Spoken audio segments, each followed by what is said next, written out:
जय श्री माता जी, सबका स्वागत है। प्रतिष्ठान पुणे श्री माता जी का निवास स्थान।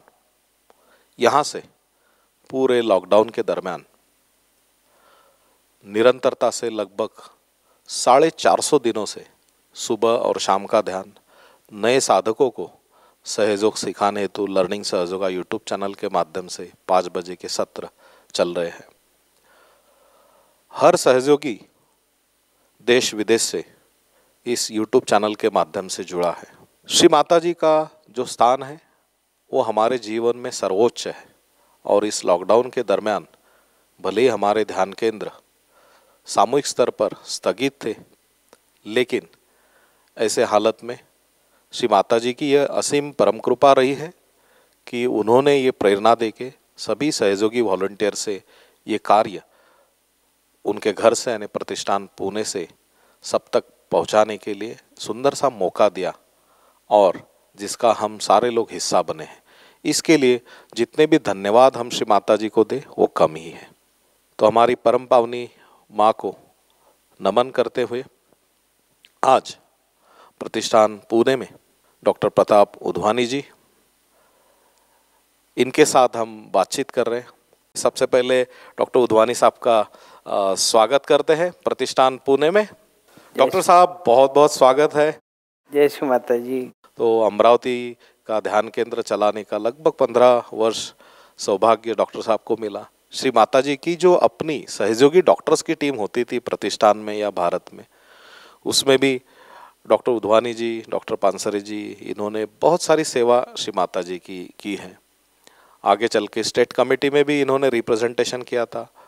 भारत में कहीं पे भी सहयोग के ऊपर जितने भी सेमिनार वर्कशॉप्स होते हैं वहाँ पर पूर्ण उत्साह से डॉक्टर साहब पहुँच जाते हैं और मार्गदर्शन करते हैं।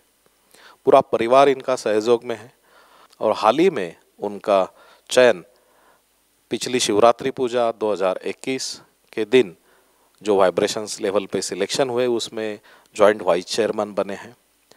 श्री माता जी ने बनाई हुई जो संस्थाएं हैं उनका एक ही मकसद था, सहयोग का हर ध्यान केंद्र, सहयोग के हर जिला स्तर पर, राज्य स्तर पर और राष्ट्रीय स्तर पर इस तरह से संस्थाएं काम करें ताकि सहयोग का प्रचार प्रसार और ध्यान केंद्रों का कार्य निरंतर रहे। इसलिए सारी संस्थाएं बनी। तो सबसे पहले डॉक्टर उधवानी साहब, हर वक्त आप एक नई जिम्मेदारी श्री माता जी देते हैं और बहुत सुंदर संतुलित तरीके से आध्यात्मिक स्तर पर आप इसे निभाते हो। तो ये भी नई जिम्मेदारी आप वैसे ही निभाओगे, इसके लिए हम सहयोगियों की ओर से आपको शुभकामनाएं देते हैं। और थोड़ा सा नटखट सवाल है, कैसा लग रहा है सर आपको? सबसे पहले मैं कहना चाहूँगा कि जैसा कि आपने कहा कि चैतन्य के वाइब्रेशन पर मेरा सिलेक्शन हुआ, तो मुझे खुशी ये नहीं हुई कि मुझे जॉइंट वाइस चेयरमैन चुना गया। मुझे खुशी ये हुई कि मैं श्री माता जी के अटेंशन में हूँ, उनके अटेंशन से वाइब्रेशन आए और मेरा सिलेक्शन हुआ। ये बात हम सब पे लागू है, आप पर भी लागू होती है और हर डिस्ट्रिक्ट कोऑर्डिनेटर पे भी लागू होती है। सभी पर जो चैतन्य के आधार पर चुने जाते हैं उनके लिए बहुत सौभाग्य की बात है कि वो श्री माता जी के अटेंशन में है।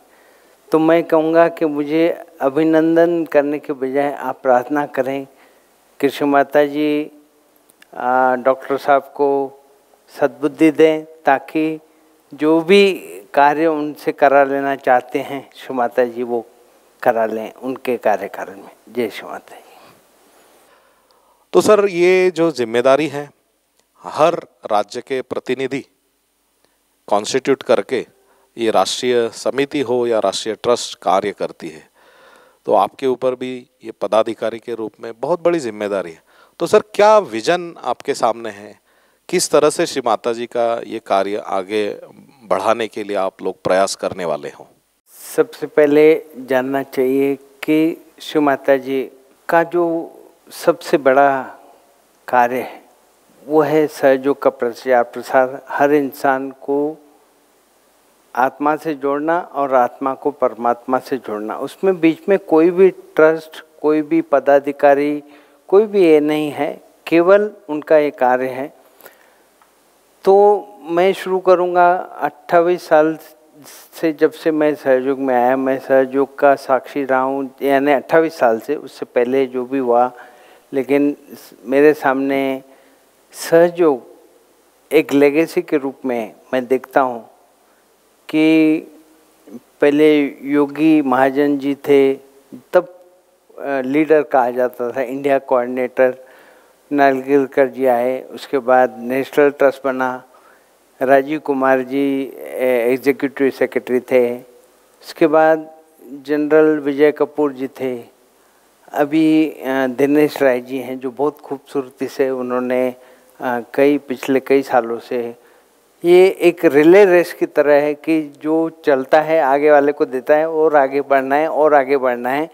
अब ये लेगेसी हमें जो मिलने जा रही है या मिली है, उसको हम आगे बढ़ाएं। कि आप जानते हैं कि अभी दिनेश राय जी ने एक 100 मिलियन रियलाइजेशन का प्रोग्राम जो शुरू किया, उसे आगे बढ़ाएंगे।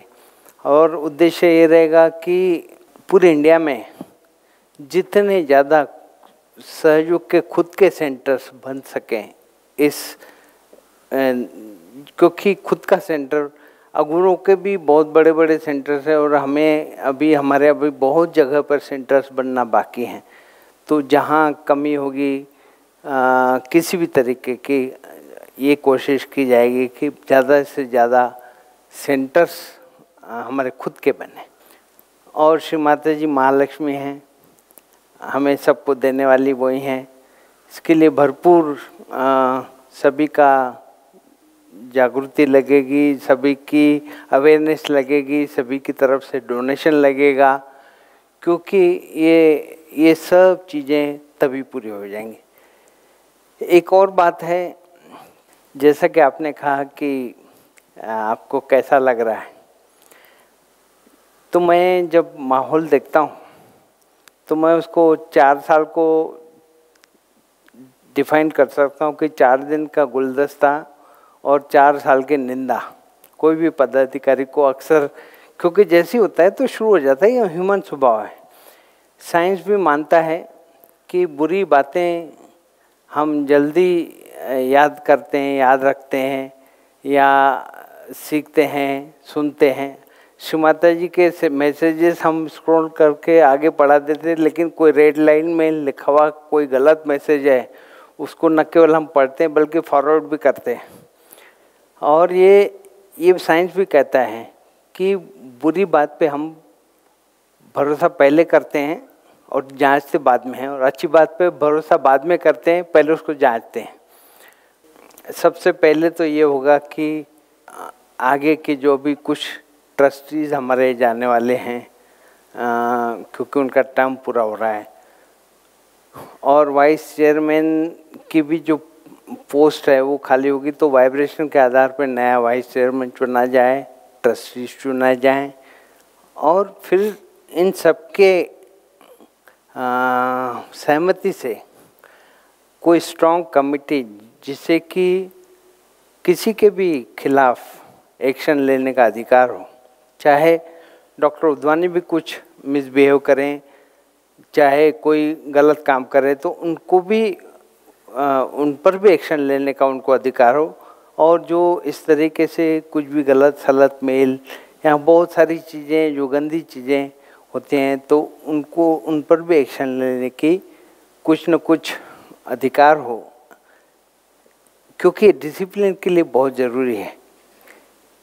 क्योंकि सहयोग में मैंने देखा है कि रिस्पॉन्सिबिलिटी पूरी है और अधिकार कोई व्यक्ति पर्सनल तो नहीं कर सकता, लेकिन अगर ऐसी कमेटी रही जो निष्पक्ष हो, बिल्कुल स्पिरिचुअल हो, जिसको सभी के इस पे डिसिप्लिन के लिए एक्शन लेने का अधिकार हो, तो ऐसा बनाने की कोशिश की जाए। डेफिनेटली वो सब ट्रस्टियों के माध्यम से ही होगा, और एक बहुत अच्छा मैसेज सब जगह जाएगा। क्योंकि मेरे हिसाब से ये ट्रस्टी है या जो बड़ी संस्था है, सबसे बड़ी संस्था है, ये ही पूरे देश में डिसिप्लिन लाने के लिए और सबको एक रखने के लिए। और आपको यहाँ पर बधाई देना चाहूँगा कि इस लॉकडाउन में कोई सोच भी नहीं सकता था कितने अच्छे से ये कार्य होगा कि पूरा देश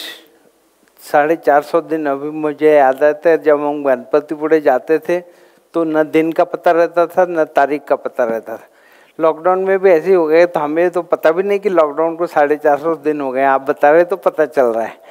तो इतने दिनों से, क्योंकि मैं आज सुबह से आया हूँ और देख रहा हूँ कि आप लोग इतनी मेहनत कर रहे हो, तो ये बहुत बड़ा काम है।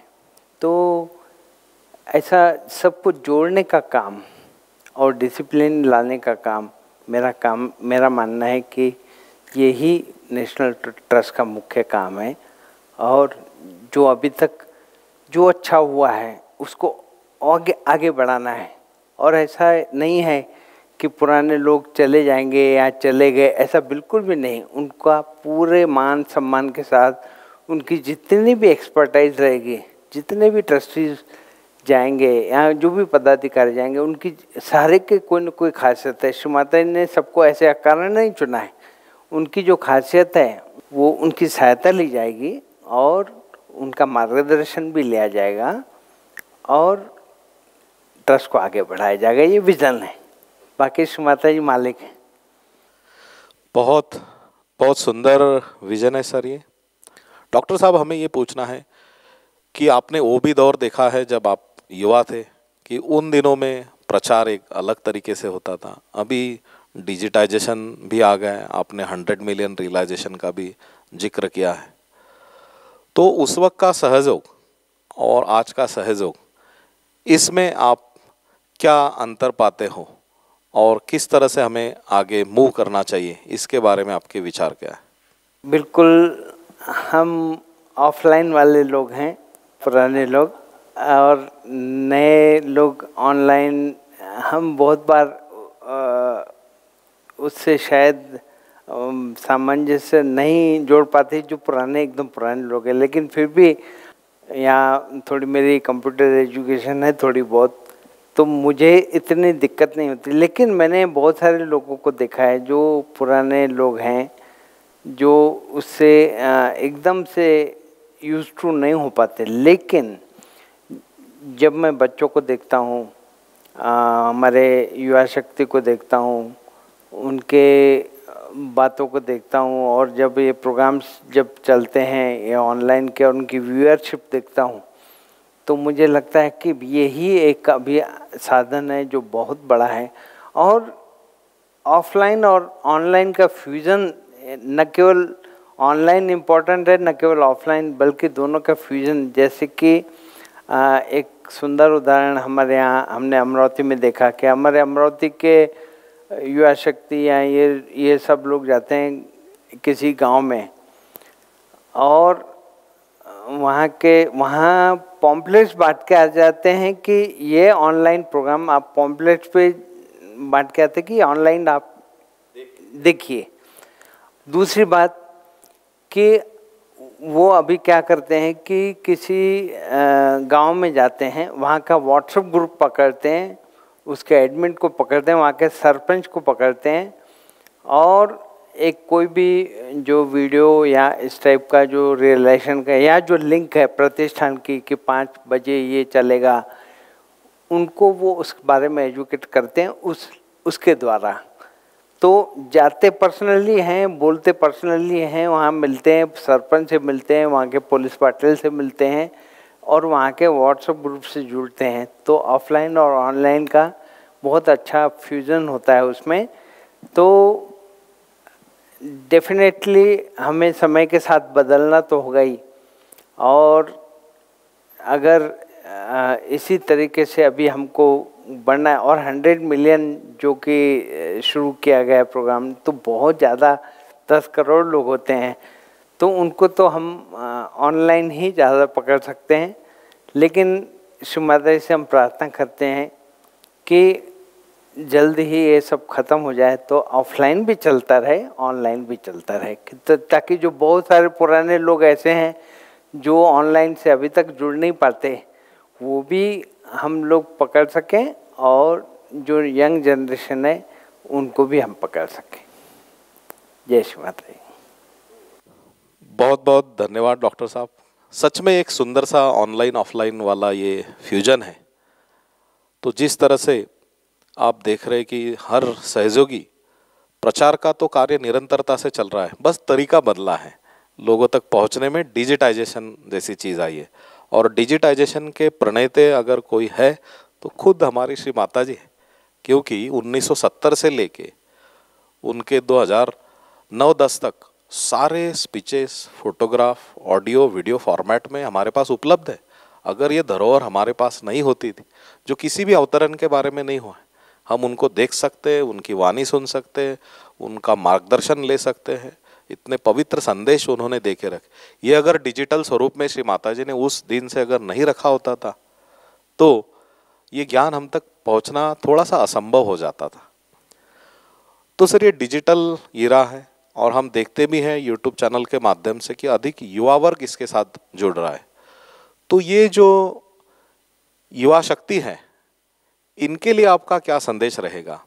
साथ ही साथ मैं ये भी पूछना चाहूँगा, युवा जब कोई मैसेज पढ़ता है या कहीं उसको ध्यान में आता है कि भाई ये कहीं दो गुट की बातें हो रही है या दो ग्रुप की बातें हो रही है, तो वो भी थोड़ा सा असमंजस हो जाता है। तो इनके लिए भी आप एक सीनियर ज्येष्ठ सहयोगी होने के नाते आपका क्या संदेश रहेगा? जय श्री माता जी। कहना चाहूँगा कि श्री माता जी को युवा बहुत प्रिय रहे, ये मैं जानता हूँ, क्योंकि मैं बहुत साल तक कोऑर्डिनेटर रहा, मीटिंग्स मैंने अटेंड किए हैं, और श्री माता जी ने हमेशा युवाओं पर ध्यान देने की बात कही। और मैं ये भी जानता हूँ कि मैं जब कोऑर्डिनेटर था और उस वक्त के जो युवा थे sincere in the term of सहयोग, प्लस वो आज बहुत अच्छी अच्छी पोजीशंस पर हैं। युवाओं के लिए एक बहुत इम्पोर्टेंट बात कहना चाहूँगा कि बहुत बार देखने में आता है कि युवा सहयोग का काम करते हैं तो बिल्कुल घर को और पढ़ाई को नेग्लेक्ट करते हैं। बिल्कुल भी ऐसा इंडिकेटेड नहीं है। उन्हें घर का भी काम करना है, उन्हें पढ़ाई भी पूरी हाईएस्ट। श्री माता जी ने हमेशा कहा कि आप हाईएस्ट जो भी आपकी पोजीशन है, जो भी क्वालिफिकेशन है, वो आप अचीव करो। क्योंकि देखिए, आज मैं एक डॉक्टर हूँ तो मेरी बात सुनी जा रही। अगर मैं नहीं रहता, कोई भी यहाँ कोई ऐसा समझो, कोई स्कूल में कोई प्रिंसिपल कर रहा है सहयोग, तो वो सब पे लागू कर सकता है। अगर वहाँ का प्यून कर रहा है, वो कितना भी बोलेगा तो कितने लोग उसकी बात में, ऐसा नहीं कि प्यून ने नहीं करना चाहिए या वो कोई छोटा आदमी है, बिल्कुल भी नहीं, लेकिन उनकी बात कितने लोग मानेंगे, ये सोचने की बात है। तो इसलिए हमें हाईएस्ट पोजीशन अचीव करनी है, पहली बात। लेकिन इसका अर्थ ये नहीं कि पढ़ाई ही करना है, सहयोग का काम नहीं करना। सहयोग का काम भी करना है, जितना भी हमारा माइंड ऐसा होना चाहिए। क्योंकि देखिए, अभी बच्चे, छोटे से छोटे बच्चे मोबाइल का जितना जानते हैं, हम बड़े लोग नहीं जानते हैं।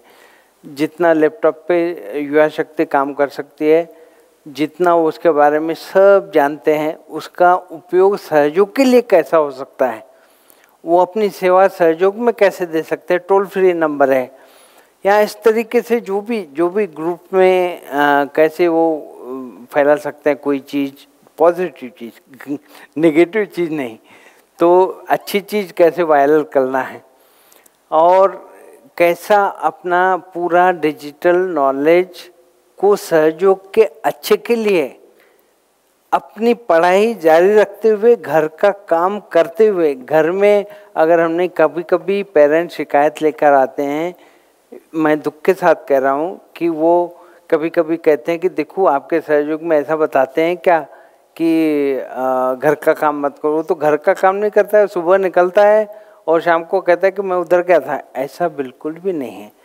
Time management in respect of सहयोग और घर का और पढ़ाई का, सब में कोऑर्डिनेशन करके हमें आगे बढ़ना है। ये युवाओं के लिए बहुत इम्पोर्टेंट, करना जरूर है, क्योंकि युवा ही कर सकते हैं।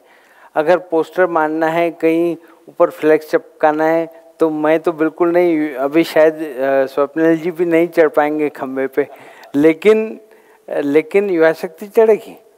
तो उनका वो काम वही कर सकते हैं, एनर्जी उनमें बहुत रहती है। और यकीन मानिए, अगर आप श्री माता जी के लिए काम करते हैं तो श्री माता जी आपके लिए 100 गुना काम करती हैं, आपका सब कुछ। लेकिन पढ़ाई करनी पड़ेगी, ऐसा मत सोचिए कि मैं पढ़ाई नहीं करूँगा और एग्ज़ाम में फर्स्ट आ जाऊँगा। पढ़ाई भी करनी है और सहयोग भी करना है, और सब डिजिटल इसका प्लेटफॉर्म यूज़ करना है। और बाकी रहा सवाल कि जो एक दो भ्रम करने वाले, या ऐसा बहुत ये होता है कि भाई 2 ग्रुप हैं, सहयोग में 2 ग्रुप हैं, 2 कहना चाहिए संस्थाएं हैं। तो मैं कहना चाहूँगा कि सर्वोच्च श्री माता जी हैं। कोई भी संस्था है, आज हमारा नेशनल ट्रस्ट है, तो उनके चेयरमैन कौन है? चेयरपर्सन श्री माता जी हैं। हम तो छोटे मोटे पदाधिकारी हैं, सब कौन है? चेयरपर्सन श्री माता जी हैं। कोई और संस्था है, उसमें सेटलर कौन रहते हैं? उसमें भी श्री माता जी हैं। तो फर्क कहाँ है? फर्क कहीं भी नहीं है, सब उनका, मालिकी उनकी है। हम तो केवल उनके सब काम करने वाले, उनके गुलाम हैं, उनका ही कार्य करना है। तो बिल्कुल भी ये 2 ग्रुप नहीं है। मैं कहना चाहूँगा, देखिए स्वप्निल जी हैं और मैं हूँ। मैं स्वप्निल जी को देखूँगा और वो मुझे देखेंगे, तो हो सकता है कि मेरी कमियाँ कुछ हो, उनकी कुछ कमियाँ हो, मेरी कुछ खूबियाँ अगर होंगी तो देखेंगे और कमियाँ देखेंगे, और मैं भी उनकी वही देखूँगा और डिफरेंस ओपिनियन आ सकता है। लेकिन हम दोनों अगर श्री माता जी की तरफ देखेंगे तो कोई उसमें कुछ भी नहीं, वहाँ तो कोई कमी नहीं, खूबी खूबी है। और जब हम दोनों श्री माता जी को देखेंगे तो सब कुछ सॉल्व हो जाएगा, सब सीधा हो जाएगा। तो आज ज़रूरत यह है कि हमें श्री माता जी की तरफ देखना, सभी को, चाहे वो कोई संस्था हो, चाहे वो कोई ट्रस्टी हो, चाहे कोऑर्डिनेटर हो, चाहे सहयोगी हो, सब कुछ जब श्री माता जी का है तो हमें उनकी तरफ ही देखना है।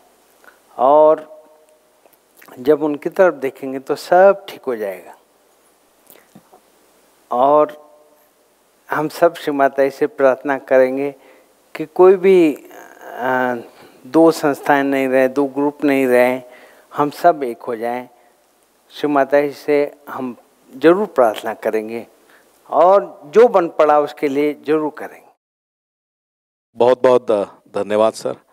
सहयोग की प्रणेता श्री माता जी और हम सब की माँ एक ही है श्री माता जी, और हम सब उनकी तरफ देख के सहयोग से जुड़े रहे। बहुत सुंदर सा विचार यहाँ पे श्री माता जी चरणों पर आपने रखा है, और सभी लोग, सभी सहजी यही चाहेंगे कि ये जरूर कार्यान्वित हो, और सभी सहयोगी सम्माननीय है, हर एक का आदर बनना चाहिए सहयोग में, और युवाओं के ऊपर तो ये बहुत जिम्मेदारी है। तो जब भी कोई भ्रम वाली चीज़ें आती है तो हम केवल श्री माता जी की ओर देखेंगे, क्योंकि वायरस का भी लाइफ ज़्यादा से ज़्यादा शायद सुना है 14 दिन होता है, वायरल मैसेजेस तो 2 दिन तक रहते हैं, तो लेकिन उससे दिमाग खराब करने की कोई आवश्यकता नहीं है। प्रार्थना में बड़ी शक्ति है। डॉक्टर साहब, अंतिमता एक सवाल आपसे पूछेंगे, क्योंकि मैं आपको कोई भी आपके भूतकाल के अनुभव इसलिए नहीं पूछ रहा हूँ क्योंकि आने वाले कठिन समय में सहयोगी अगर आने वाले भविष्य में मजबूती से खड़े रहेंगे तो पूरे विश्व को बचा पाएंगे। तो इसलिए हम भूतकाल में आज कोई भी सवाल नहीं करेंगे।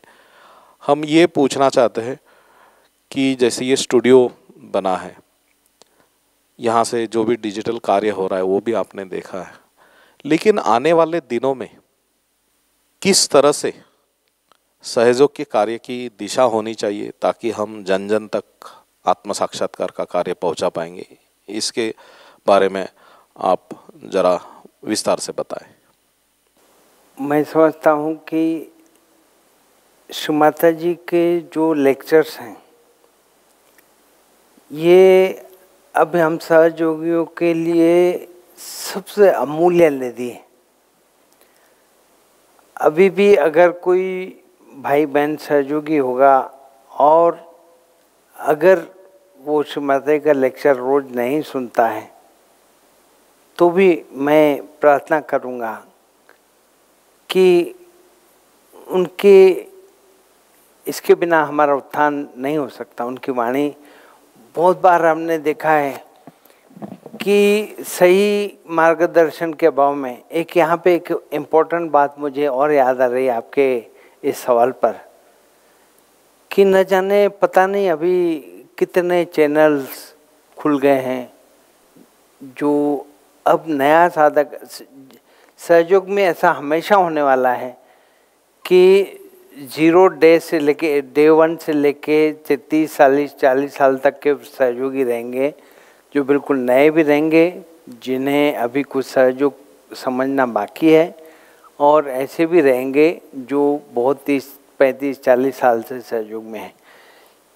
ये एक प्रकार से ये कॉम्बिनेशन कभी भी खत्म नहीं होगा, क्योंकि नए नए लोग आते रहेंगे, पुराने लोग जाते रहेंगे। बहुत लोग बात नहीं समझ पाते, सहयोग से निकल जाते हैं, लेकिन उन्हें जो नया आदमी घुसता है उन्हें दिशाफुल होने में कोई समय नहीं लगेगा। जब उनको 17 लोग अपनी तरफ बुला रहे हैं और 17 जगह पर उन्हें पता नहीं कि इसमें सही क्या है गलत क्या है, तो सबसे इम्पोर्टेंट ये है कि श्री माता जी इस स्टूडियो का सबसे बड़ा उपयोग कि जैसा कि आपने कहा कि हर भाषा में, क्योंकि देखिए अगर मुझे केवल हिंदी आती है और मैं हिंदी ही लेक्चर सुनता हूँ, तो अंग्रेजी में जो श्री माता जी अत्यंत गहरी बातें बताई हैं उससे मैं वंचित रह जाऊँगा। मैं इंग्लिश कैसेट लगते से ही मैं बदल दूंगा, या मराठी लगते से ही मैं बदल दूंगा कि मुझे तो हिंदी में फिर वापस वही लेक्चर सुनूंगा, लेकिन श्री माता जी की अमृतवाणी से मैं वंचित रह जाऊंगा। इसमें बहुत बड़ा हमारा ये योगदान रहेगा कि उनकी हर एक वाक्य जो कि मंत्र के बराबर है, श्री माता जी का हर एक वाक्य हर एक को सुनना चाहिए कभी न कभी लाइफ में। हर पूजा में, हर चीज पर, हर पहलू पर श्री माता जी ने बताया हुआ है, और वो हमें सुनना चाहिए, चाहे वो भाषा हमें नहीं आती तो भी हमें वो सुनना है। तो अगर इसके लिए तो ये बहुत ज़्यादा इम्पोर्टेंट है और बहुत ज़्यादा ये मदद कर सकता है। वैसे ही साउथ इंडियन भाई बहनों के लिए है कि उनको हिंदी के लेक्चर्स अगर इंग्लिश में ट्रांसलेट होकर मिल रहे हैं या उनकी भाषा में ट्रांसलेट होकर मिल रहे हैं, जो कि यहाँ पर ट्राई चल रही है कि उनकी सबकी खुद की भाषा में श्री माता जी के लेक्चर्स उनको ट्रांसलेट होकर मिल जाएं, ये मुझे लगता है कि बहुत बड़ा पुण्य का काम है। मैं थोड़ा लाइटली कहना चाहूँगा कि स्वर्ग में आपका प्लॉट पक्का है। जो भी ये जो काम कर रहे हैं, उनकी मेहनत और ये जो डिजिटल काम होता है उसमें बहुत ज़्यादा बैठक, बहुत ज़्यादा कंसंट्रेशन, बहुत ज़्यादा टाइम कंज्यूमिंग है। ये जो थोड़ा भी डिजिटल काम जानता है वो जान सकता है कि बहुत ज़्यादा दिमाग मारी का काम है, और अगर वो बाहर से कराया जाए तो उस पर बहुत पैसा खर्च होता है। प्रोफेशनली कराया जाए तो वो बिना खर्चे के अभी हमारे यहाँ होना शुरू हो जाएगा। तो मुझे लगता है 1-2 साल में हमारे पूरा स्टूडियो का पैसा निकल जाएगा। और इसका उद्देश्य जैसा कि आपने कहा कि जो भी कलाकार बाहर के लोग आते हैं उनका इंटरव्यूज़, उनके अनुभव जो कि दूसरों की प्रेरणा देने के काम में आएंगे, ये भी एक बहुत बड़ा काम हो जाएगा। और एक और पिछले सवाल से संबंधित एक मैं जवाब देना चाहूँगा। मुझे किसी ने पूछा कि आप निर्मल धाम जाते, क्योंकि मैं एक ट्रस्टी हूँ, क्योंकि मैं ये हूँ, तो उन्होंने कहा कि आप निर्मल धाम जाते। बिल्कुल जाते हैं, भले ही मैं एज ए ट्रस्टी नहीं जाऊँगा, लेकिन वो मेरी माँ का घर है, वो मेरी माँ का आंचल है। अगर मेरी कोई पोस्ट मुझे निर्मल धाम जाने से रोकेगी तो मैं पोस्ट छोड़ दूंगा। अगर प्रतिष्ठान है, श्री माता जी का छिंदवाड़ा घर है, ये किसी ट्रस्ट का नहीं है, ये हम सबका है। इसमें हम सबको जाना चाहिए। मैं जिस 7 मार्च की आप बात कर रहे हैं, उस दिन मैं नेपाल जा रहा था और मेरी फ़्लाइट 8 मार्च को सुबह थी और 7 मार्च को दिल्ली तक फ़्लाइट थी। रात को पहुंचे और सुबह 8 मार्च को दिल्ली से फ़्लाइट थी नेपाल की, जो कि श्री माता जी ने मुझे रोक दिया क्योंकि ये मीटिंग होनी थी, उनका डिवाइन प्लानिंग था। लेकिन मैं जो 8 मार्च को रुक गया, RT-PCR रिपोर्ट 8 घंटे का डिफरेंस हो गया तो वहाँ पे मुझे रोक दिया गया, वो शायद मीटिंग अटेंड करने के लिए। लेकिन वो 7 मार्च की रात मैं निर्मल धाम में गया। हालांकि पर्सनल पहचान वाले बहुत सारे लोग थे जिन्होंने इनवाइट भी किया था, लेकिन श्री माता जी के श्री चरणों में जाने से अच्छा तो कुछ भी नहीं। तो मुझे लगता है कि अगर कोई ऐसी बात है, पुराने समय में गुरुकुल में जब राजा भी जाता था तो अपने शस्त्र अस्त्र मुकुट गुरुकुल के बाहर रखता था और फिर गुरुकुल में घुसता था। ये तो माँ का सबसे बड़ा दरबार है, ब्रह्मांड का सबसे बड़ा दरबार में, उसमें कोई पोस्ट नहीं, कुछ नहीं। हमें प्लेन मन से प्रतिष्ठान, श्री माता जी का बर्थ प्लेस, नारगोल, निर्मल धाम, सभी जगह जाना चाहिए क्योंकि माँ का, उसमें कोई ट्रस्ट नहीं, कुछ भी नहीं होना चाहिए। मेरा संदेश है। जय श्री माता। बहुत बहुत धन्यवाद डॉक्टर साहब। श्री माता जी के चारों धाम पर हर सहयोगी ने जाना चाहिए और श्री माता जी ने वैश्विकता बताई है सहयोग से, तो हर सहयोगी ने विचारों में, आचरण में वैश्विकता जरूर आए, यही हम श्री माता जी के चरणों पर प्रार्थना करते हैं।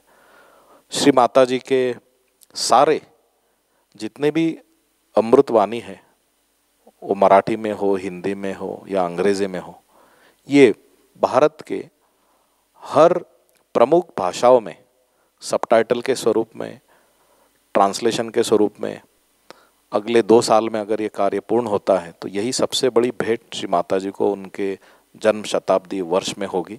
और इस कार्य में ऑलरेडी 150 से अधिक लैंग्वेज और टेक्निकली साउंड ऐसे वॉलंटियर्स भारत से कार्यरत हैं। इस कार्य में कोई भी आप जुड़ना चाहते हो तो आप अपने डिस्ट्रिक्ट या स्टेट कोऑर्डिनेटर के माध्यम से आप बिल्कुल जुड़िए। ट्रस्ट के जो व्हाट्सएप नंबर है, ईमेल आईडी है, उस पर आप अपनी जो भी फीडबैक है वो ज़रूर दें। लेकिन सच में ये बहुत बड़ा कार्य है कि जिस तरह से भगवान श्री कृष्ण ने गीता युद्ध की परिस्थिति में बताई थी और आज भी उस गीता का सार हर भाषा में उपलब्ध है, नहीं तो ना इसका ऑडियो है ना वीडियो है। तो श्री माता जी के भाषण जितने हम जन जन तक पहुंचाएंगे वो एक अनोखी सेवा हम लोगों से बनेगी। और ये निरंतर चीज़ है। सहयोग के ध्यान केंद्र, श्री माता जी के सामने बैठकर ध्यान करना, श्री माता जी के स्पीचेस, इसमें कोई बदलाव नहीं। मानव आएंगे जाएंगे, पदाधिकारी आएंगे जाएंगे। तो इसी सहयोग की निरंतरता को बात करते हुए आखिरी में डॉक्टर उद्वानी साहब, जो केवल डॉक्टर ही नहीं है, एक अच्छे सहयोगी भी नहीं, अच्छे कार्टूनिस्ट भी हैं और 4 लाइनों में कोई भी चीज़ को समअप करना ये बहुत बखूबी जानते हैं। तो हमेशा प्राइवेटली वो जब हम लोगों से बात करते तो एक 4 लाइनें उनकी कुछ ना कुछ आती रहती कि भाई तू मुझसे अच्छा, मैं तुझसे अच्छा कैसे बनूं। तो इससे जुड़ी हुई 4 लाइनें हो जाए डॉक्टर साहब। जय श्री माता जी। 4 लाइन में पूरा सार समेटना चाहूँगा। मैं नहीं, श्री माता जी का ही ये 4 लाइन्स हैं कि तमाम कोशिशें नाकाम हुई, तमाम कोशिशें नाकाम हुई दुनिया को मनाने की, तमाम कोशिशें नाकाम हुई दुनिया को मनाने की। दुनिया तो क्या कायनात सीधी हो गई माँ तेरे मानते ही। हम केवल श्री माता जी को मनाने में कामयाब हो गए तो हमने सब जीत लिया। मैं केवल एक बात जानता हूँ कि सब ने मेरे लिए तालियां बजा दी, सब ने मुझे मान लिया और श्री माता जी ने नहीं माना तो मैं कहीं का नहीं हूँ। और पूरी दुनिया ने मुझे नहीं माना और श्री माता जी ने मेरे सर पर हाथ रखा तो मैं राजा हूँ। तो हमें केवल और केवल श्री माता जी को मनाना है, चाहे हम कोऑर्डिनेटर हैं, चाहे हम ट्रस्टी हैं, चाहे कुछ नहीं है, चाहे हमें दुनिया जानती है, चाहे कोई नहीं जानता, श्री माता जी ने हमें जानना चाहिए। जब हम इस स्थिति पर पहुंच जाएंगे तो मुझे लगता है कि श्री माता जी का सपना सब पूरा हो जाएगा। ये सब कोरोना भी चला जाएगा और सब चीज़ें चली जाएगी। जय श्री माता जी। बहुत खूब डॉक्टर साहब, बहुत बहुत धन्यवाद आपका। आप प्रतिष्ठान आए और आज ये बातचीत करने का सुंदर सा मौका मिला। हम सब के पास माँ है और इसी विश्वास से हम कार्य करते रहेंगे। डॉक्टर साहब, आपके ऊपर जितने भी सहयोग की जिम्मेदारियां हैं उसके लिए श्री माता जी आपको प्रेरित करे, सदैव आशीर्वादित रखे और सहयोग के कार्य के लिए सदैव आप तत्पर रहे, यही मनोकामना देते, शुभकामनाएं देते और श्री माता जी को वंदन करते हुए ये बातचीत का आज का ये कार्यक्रम यहीं पर समाप्त होता है। अगली बार मिलेंगे और एक अनुभवी सहयोगी के साथ। तब तक जय श्री माता जी।